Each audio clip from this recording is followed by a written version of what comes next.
We're here at the Pittsburgh Zoo PPG Aquarium, where Blue Zoo TV, presented by Hikari, is going to check this place out.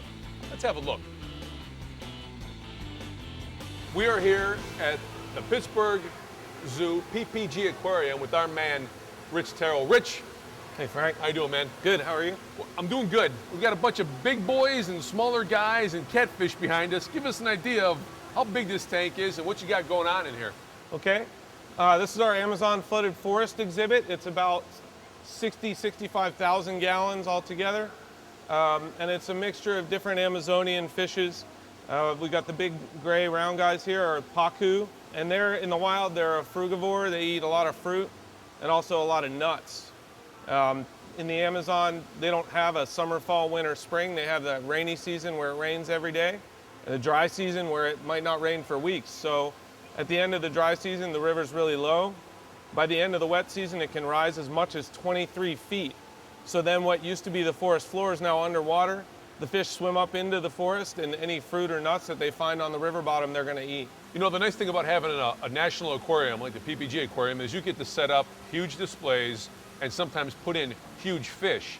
But it also works against the hobbyists sometimes because the pacu isn't necessarily a fish that you want to put in your home aquarium, is it?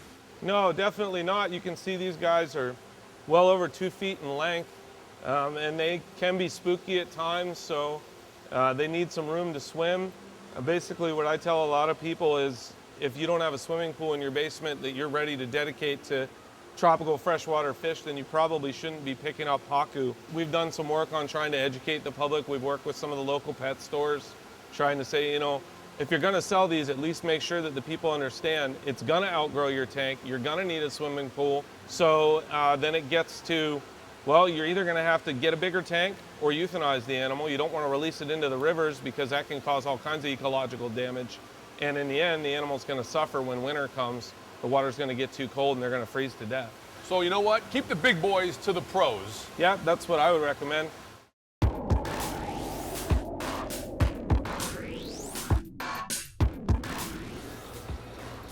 Hi, I'm Taylor, a senior at Gates Childline High School, and I'm the secretary of our aquarium club. I feed our 200-gallon tropical tank every Tuesdays and Fridays, and we feed them so they can keep their color, so they're healthy. In here we have our silver dollars, the Picassomus, Alcinus pleco, the mollies, a lot of other fish. Rich, we're at this really cool display area called Rays of Distinction. And here, you said they're pearl stingrays? Yeah, they're called a pearl ray. They're a freshwater ray from the Rio Tapajós in Brazil. And they're a new species. They haven't officially been described as science yet. Shed Aquarium was lucky enough to get a pair, and they bred them. And these two girls are from their pair. And there's, I think, maybe 8 aquariums in the country that are displaying this species right now. They're all related, obviously, but we're working on, as part of our freshwater ray breeding program, we're working on acquiring an unrelated male from another source, and hopefully we'll be breeding them in the not too distant future. We do give them a variety of different meaty foods. Surprisingly, when I put the fruit in this exhibit for our yellow-spotted Amazon river turtles, the stingrays will actually eat oranges and kiwi, which was a big surprise to me the first time they did it. Rich, when you sometimes hear the word teacup stingray, what does that exactly mean? Because this we're looking at isn't a teacup stingray, is it? Well, in the hobby, a lot of times you'll hear teacup stingray, and a lot of times it's just a term they use to describe a stingray pup that they've brought in, or a young freshwater ray. This one is just a young Henley or big tooth river stingray, they call them. And she was captive bred at the Tennessee Aquarium back in the spring, and we brought her over here again as part of our freshwater ray breeding program. And in a little bit we'll be looking at 2 wild-caught males that we brought in from Brazil, from the Rio Tocantins, which is their native river. And those 2 males are genetically very valuable to the population in zoos. To maximize genetic diversity of the population. So you've got the 2 rays over in the propagation area, right? Yeah. We should go check those guys out. Yeah, definitely.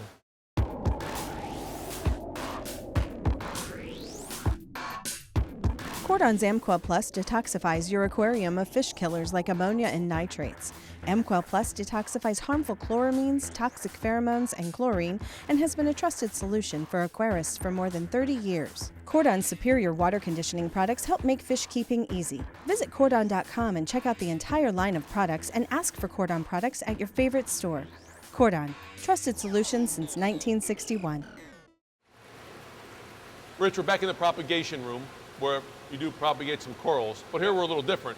We have some freshwater stingrays. You were talking before that these are the wild guys, right? Correct. These are wild-caught 2 males that were brought out of Brazil, specifically for our freshwater stingray breeding program. These are the Henley, the big-tooth river ray, and just like the little female that we saw there, they're important to the genetics of the population within all the zoos. So the AZA is working to manage the whole population to maximize genetic diversity and make sure that in the not too distant future, we won't need to pull any more out of the wild. We'll be able to supply all of the zoo's needs around the country with captive bred stingrays from all the different aquariums around the country.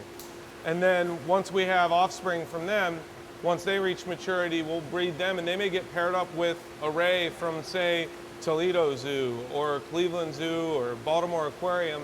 Whatever the software that manages the genetic diversity of the population tells us is the best match for these offspring, so that we're making sure that we capture all the genes from every generation and passing it on to the next generation to maintain the species long-term in captivity.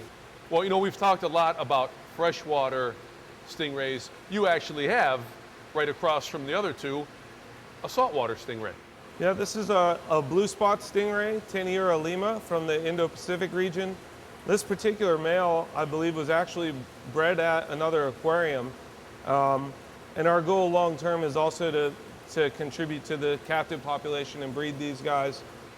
So we've spent some time talking about stingrays, spent some time talking about fish that you necessarily probably shouldn't keep in your home. We're going to go look at one other species that you really don't want to keep at your home, right? Right. All right, we're going.